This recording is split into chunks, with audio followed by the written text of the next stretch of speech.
right, here we go. Unit 14, Lesson 2, Deriving the Equation of a Circle. Please note, this lesson is really heavy in Algebra 1 topics, so things that you learned last year. So I'm going to go, slow, review what you should have known from last year, and then we're going to use it and relate it to circles. Answer your do now question, and then you guys can hit pause, see if you got it right. All right, your directions in the do now were to double distribute and combine like terms. So double distribute, you may have learned as drawing the box, okay? I'm not going to do that because when you go to Algebra 2, you're not going to be doing that. So when you double distribute, it's when you're multiplying a binomial, so 2 terms by 2 terms. So automatically, it's got to look like this. 2 parentheses next to each other with 2 terms in them. You learned it maybe like this also, taking the first term, multiplying it by those other pieces, and then the second term. The way that you're going to have to do that here, it doesn't look like that yet, but because you have an exponent of 2, that exponent of 2 means that x minus 2 exists twice. It doesn't mean square x and square 2. This means in expanded form, you have 2 of these. X minus 2, x minus 2. It means the same thing for the y's, okay? You have 2, because your exponent is 2, y plus 1, y plus 1. Minus 9 equals 0. Okay, so now double distributing. Taking this first term, x times x is x squared. X times a negative 2 is a negative 2x. Now I'm going to do it with the next piece in that. Negative 2 times x is negative 2x. Negative 2 times negative 2, so a negative times a negative, is going to be a positive 4. Now doing it here. Y times y is a positive y squared. Y times 1 is 1y, but we know we can just write that as y. Now moving on to this piece. 1 times y is again 1y. 1 times 1 is 1. So now we've taken care of this piece. We've taken care of this piece. Now we also have that minus 9 equals 0. So that's the double distribution part. Now combining like terms. Like terms means 2 things. That they have the same variable and that they have the same exponent. So if I'm looking at this x has a squared.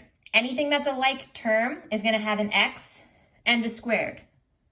These 2 pieces have x's, but because they do not have a squared, they cannot be combined with this. As I scan through, this is a squared, but not an x. Can't be combined. So this is going to be a term left by itself, x squared. Now, x to the first power, right? Just a plain old x. I have 2 of those. I have this piece here, and I have this piece here. As I scan through, nothing else has just an x. When you're combining, all you're doing is adding the numbers. Negative 2 and negative 2 is negative 4x. Okay, now I'm going to do the same thing for the y's. I see a y squared. A like term is going to have a y and a squared. These are y's but do not have a squared. Nothing can be combined with it, so that's just going to be y squared. Regular y's, I have a y here and I have a y here. Remember, this is really 1 and 1. 1 and 1, 2y. Now moving on to the numbers. I have a 4, plain old number, right? There's no variable next to it. I have a 1, and I have a -9. So you could either do that in your head, you could do it on the side. If you really want to, take out your calculator. That's a +4, a +1, and a -9, right? That leaves you with -4.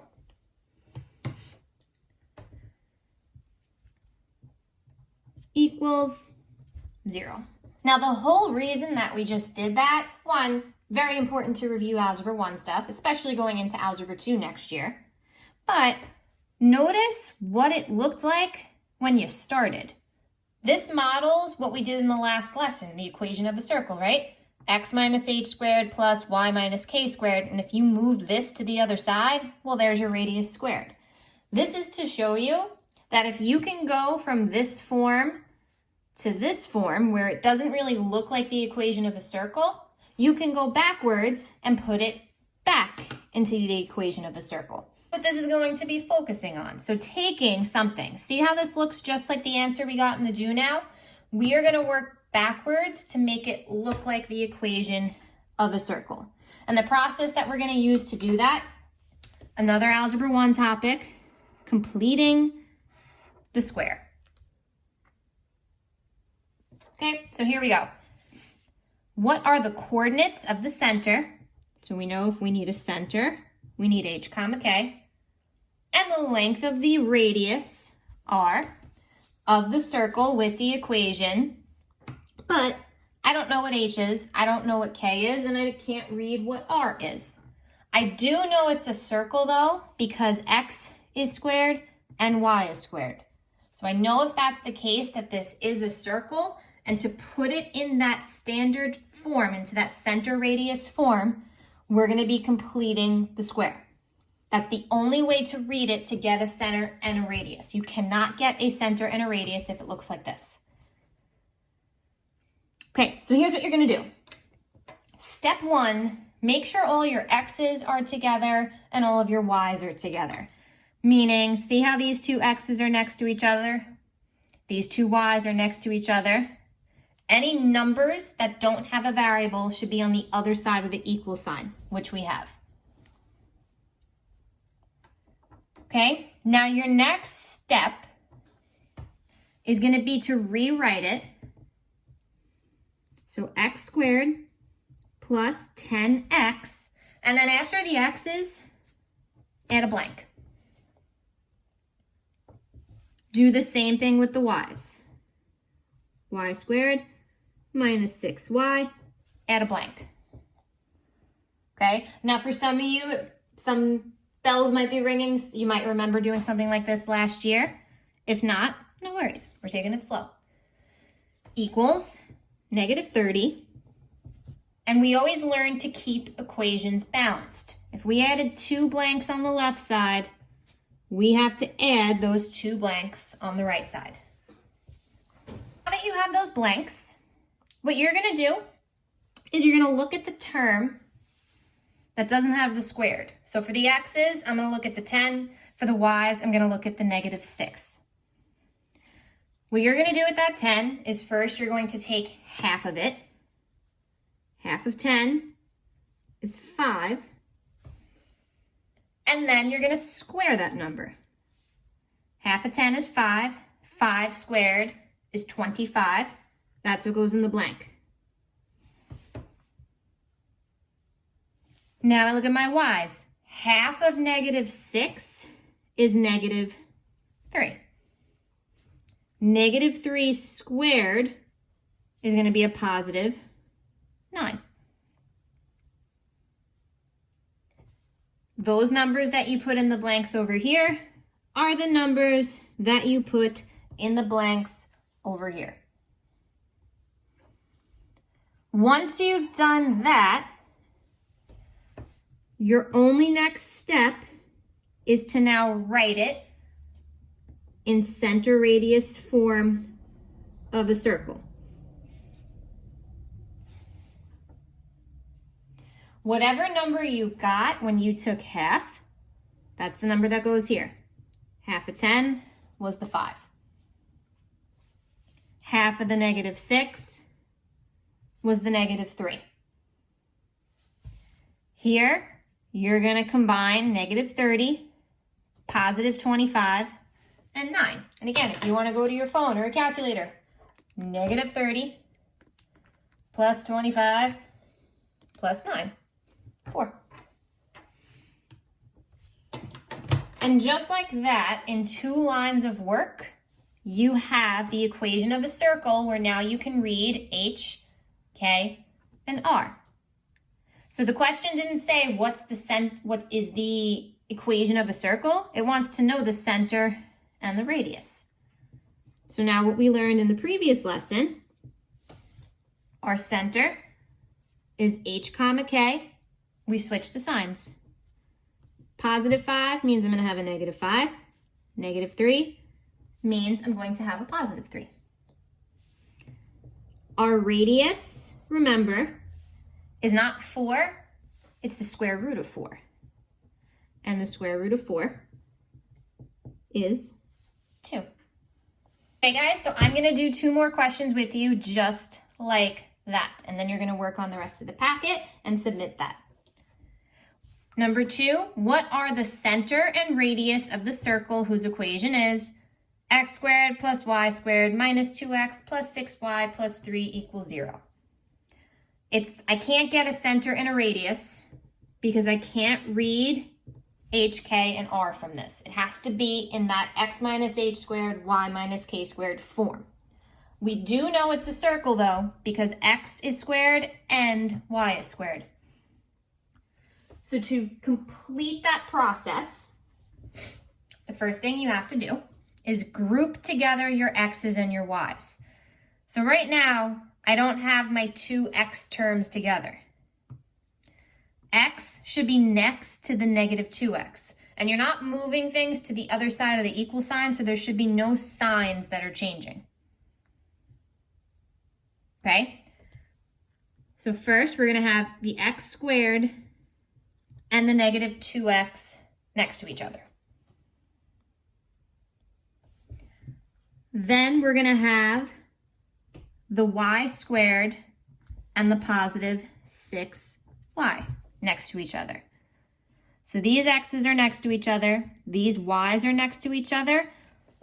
Anything else, so any number that doesn't have a variable next to it, has to be moved to the other side.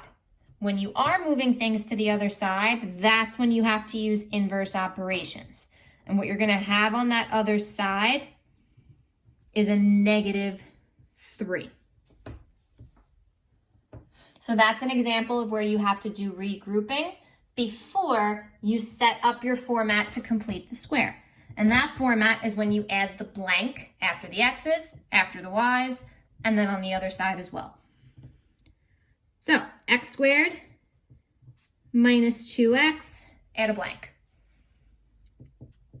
Y squared plus 6y, add a blank, equals negative 3. If we added 2 blanks over here, we have to add 2 blanks over here. To determine what goes in those blanks, you look at the first x piece, right, over here. You take half of that number. Half of negative 2 is negative 1. Negative 1 squared is positive 1. These numbers should always be positive, by the way, because you're squaring either negatives or positives. So these should always be positive. Here we're looking at the 6. Half of 6 is 3. 3 squared is 9. These numbers that went in the blanks on the left side of the equation are the numbers that go in the blanks on the right side. Once you have that, you're good to now substitute into that center radius form. The numbers that go here are the half numbers you took. So I got a negative 1 here. That's what goes here. I got a 3 here. That's what goes here. -3 plus 1 plus 9 is going to give you 7. Now that you have this, now you have what the question wants. H, K, and R. Our center, we switch those signs. So a -1 means a +1, a +3 means a -3. So our center is 1, -3. Radius does not equal 7. Our radius is the square root of 7. And since that is not a perfect square, no perfect squares go into it, we're going to leave it just like that. So this is going to be the center and the radius. Last one I'll do with you, number 3. What are the center? We need H and K. And radius, we need R. Of the circle whose equation is x squared plus y squared plus 4x equals 5. We can't get H, K, and R yet because it's not in that center radius form. To get it there, group your like variables, add your blank, complete the square. The x squared is next to the y squared. No good because it should be next to that 4x. So x squared plus 4x. There is no other y, but that's fine. That just means y squared is going to be by itself. Anything else that's not a variable term has to be on the right side, which is true. Next, add your blank. After the x's, add a blank. After the y's, now there's only one y here, and if you think about what we did in the lesson from yesterday, okay, specifically this question here, when y squared didn't have anything with it, that piece of your center was just 0. So you really don't have to do anything with that because y is not going to end up having anything next to it. So you do not have to add a blank if the variable does not have 2 terms associated with it. Equals 5, and we only added 1 blank, so we're just going to have 1 blank over here. To determine what goes in this blank, we should be looking at the 4. Half of 4 is 2, and 2 squared is 4. That's the number we put here, so that's the number we put here. Now we're good to go in that center radius form. And now this one I'm making it a little different because nothing is associated with that y. We don't have to sub anything in there. The number that should be going next to the x is that +2. 5 and 4 gives us 9. The center of that circle, here's H, K is going to be 0, so that's a +2. So our center will be -2, 0. The radius does not equal 9. The radius equals the square root of 9.